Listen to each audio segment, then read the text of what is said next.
As you can see, I got on my homeschool mama shirt that I made myself.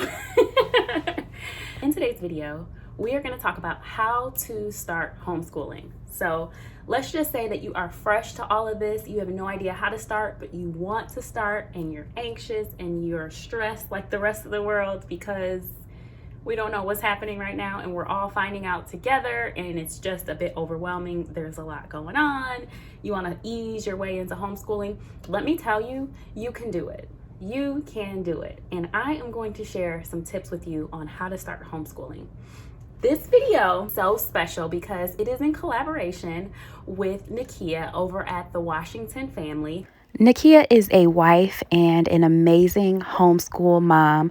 She has 3 little ones and she runs an Etsy shop where you can find some homeschooling curriculum that is just amazing. You will get tons of information from her. She is such a pretty soul. She's so sweet, so gentle. You will see that instantly when you head on over to her channel. So don't forget, once this video is over, please go in the description box below and check out Nakia's channel. I am going to roll this out a little bit different. You want to homeschool, you definitely need to think about care. Care for your child, care for yourself, child's education, for your own education. You have to care more than just speaking about it, but you have to take action behind caring, right? So when I think about care for self, what do you need to do to make sure that you are the best that you can be as a now homeschool mom? I'm going to use myself for example. What is it that Lisa can do for Lisa to make sure that she is prepared to take care of Cameron, Jace, and Savannah? The first thing that I think about is that I need to, if you're a believer, pray. You do not want to enter this homeschooling season without having a conversation from God and saying, God, see me, hear me, I hear you. I know that this is something, a path that you want for myself and for my family. I ask that you give me patience because I will need patience. And when I am out, when I don't have patience, I ask that you step in. You give me strength. You give my kids patience with me in ways that I don't even understand yet. We have to ask for patience. We need to ask for patience, we need to ask for guidance, and we need to ask for understanding. So those are things that I think about whenever I think about taking care of myself, just making sure that I am mentally prepared to step into this new season that God has called me to and called my family to. Also when asking for guidance, just asking for words to say through this process. This is a new way of learning for a lot of families.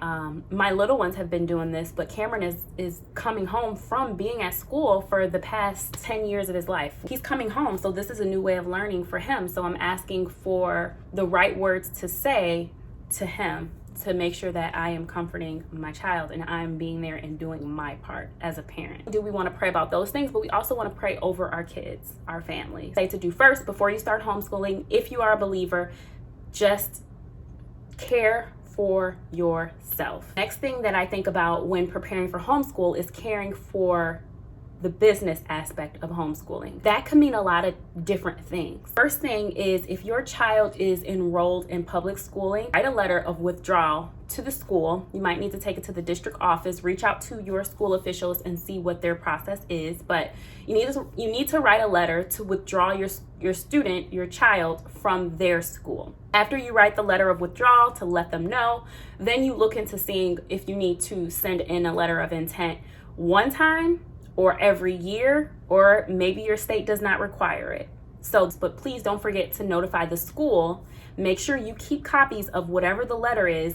If you go online, you can find examples of letters and you can just put in your students' information templates online. So you can use those. Those are already created for us. You don't have to, reinvent the wheel. Just keep it simple. Get a document, fill in what you need. Some schools or districts or areas allow kids to still play in sports at the school, in the district. Reach out to those schools, see if they will still offer your child or children the opportunity to participate in sports if that's something that you choose to do. Ask the school, what are the benefits that you can still provide for our child or our children if they're homeschooled? States have a requirement of what subjects you need to teach your child Like some of them require that they have some type of PE, which would just be physical movement. Maybe they need to go for a walk every single day or ride bikes, or they just need to make sure that they're active every day. Some states, I believe it was 11 states that I read, require the parents to have some kind of qualifications. Now, qualifications that I saw was like just making sure you have your GED or your high school diploma. So look into your state, see if they require that. Some states require that you do record keeping, and some states do not require that you keep records. Read up on your state laws, what the requirements are, and then reach out to the district to see what will be required when it's time for your child to return, if you do plan on returning back. Once we've taken care of ourselves, right, mentally, then we have taken care of our business. Now it's time to pick out a curriculum. And in order to pick out a curriculum, you need to know your child. You need to know your child. You need to know where your child is. You can request the records be sent to you from the school so that you know where your child was. But my favorite way of just finding out where my child is, because I am now going to be their teacher, is testing them, giving them work, seeing where they are, seeing how they do. If it's too hard for them, then that's not something you want to start with. Start with something that is a bit easier for them, and then just continue to add on the intensity of your subject as time goes on. There is no rush. There is no rush to making sure that your child can do anything. There is no rush. Take your time, be gentle. Like if your child starts crying, just stop whatever you're doing, because they need their mom more than they need their teacher. Your child needs their mom more than they need their teacher. So whenever you're looking for a curriculum, in the beginning, I guess it depends on the type of teacher you want to be.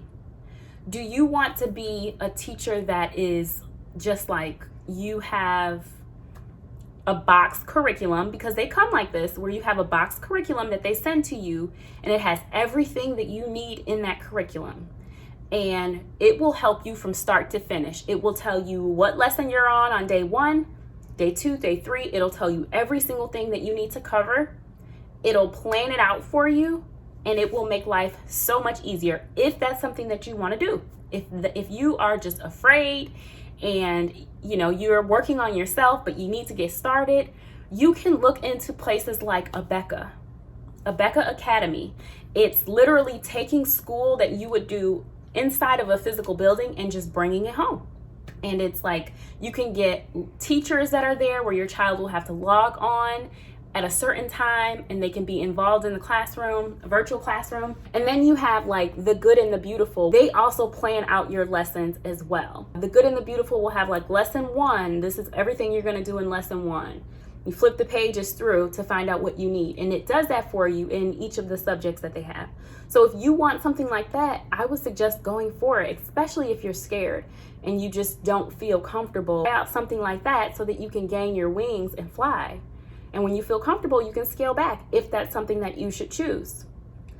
For myself and anyone who is like myself, I wanted to be in charge of what my kids were learning. My husband and I, we feel like we had a good understanding of where the kids were, because we've always thought of homeschooling them. So we always paid close attention to what they were learning, where they were, what their struggles were, what their strengths were.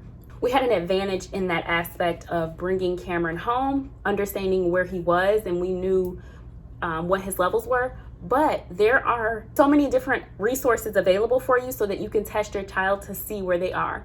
If you go to The Good and the Beautiful, they have an assessment there that you can print off and test your kids to see where they are, to see what level they will really fall in.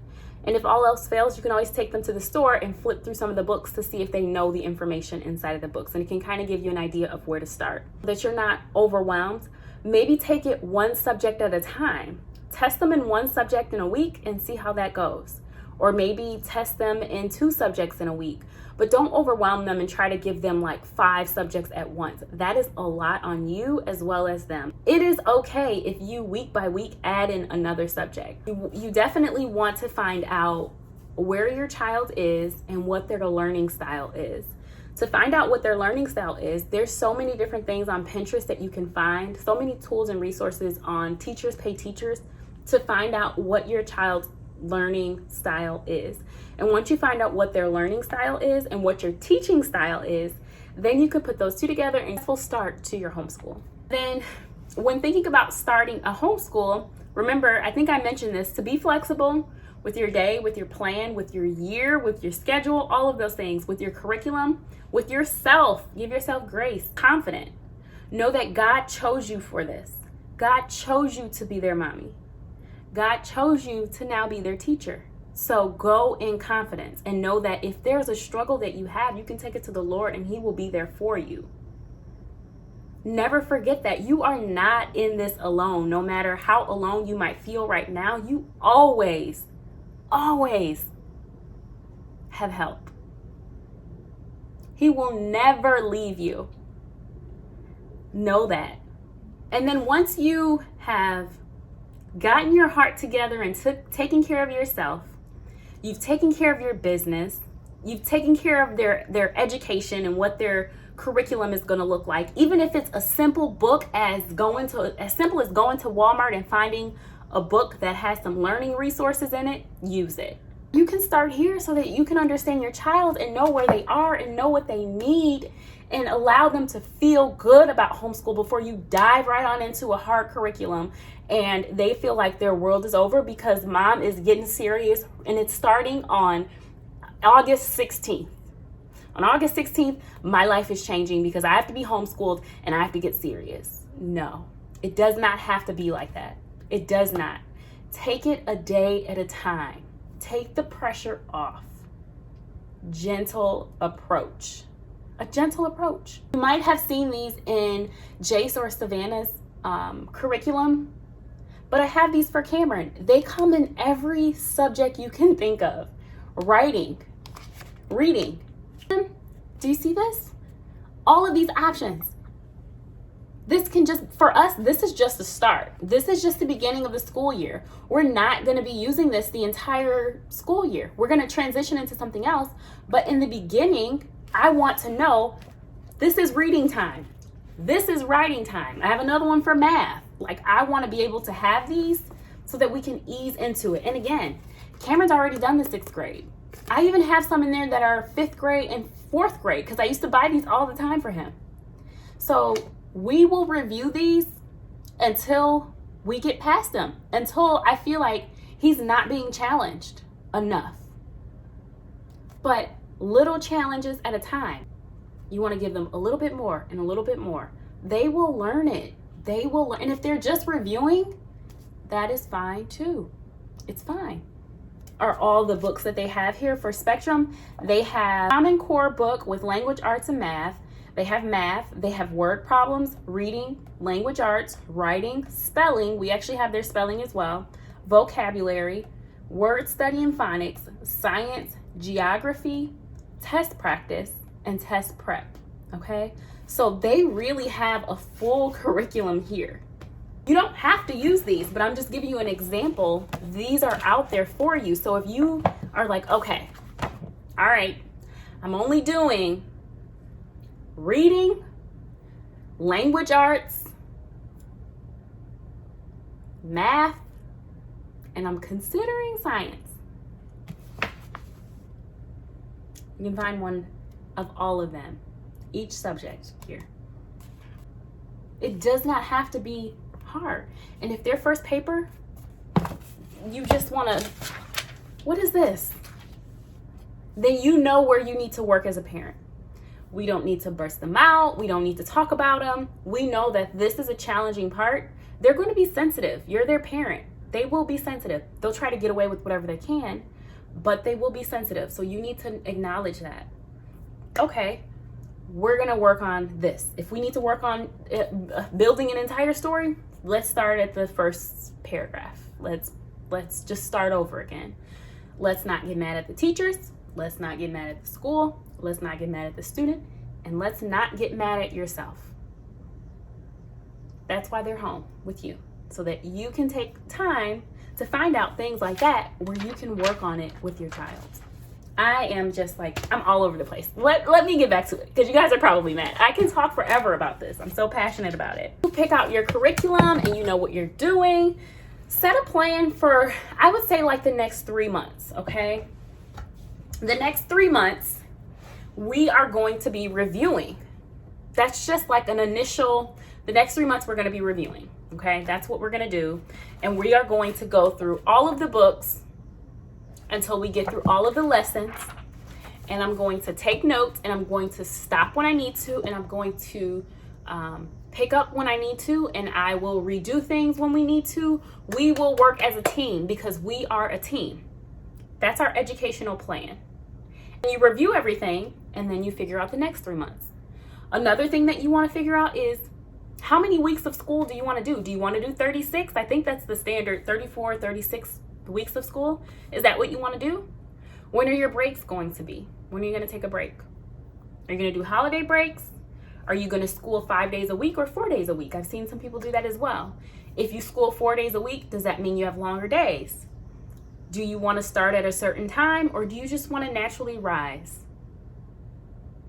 You want to have some type of guide of, okay, I want to get this much done this week, that you are moving forward. We don't want to be lazy in homeschool. We want to homeschool so that our kids are retaining information and they're learning, and we're there for them and we can see them growing. We do not want to get lazy. Even though I'm like, oh yeah, you don't have to have a schedule, but you need to have structure.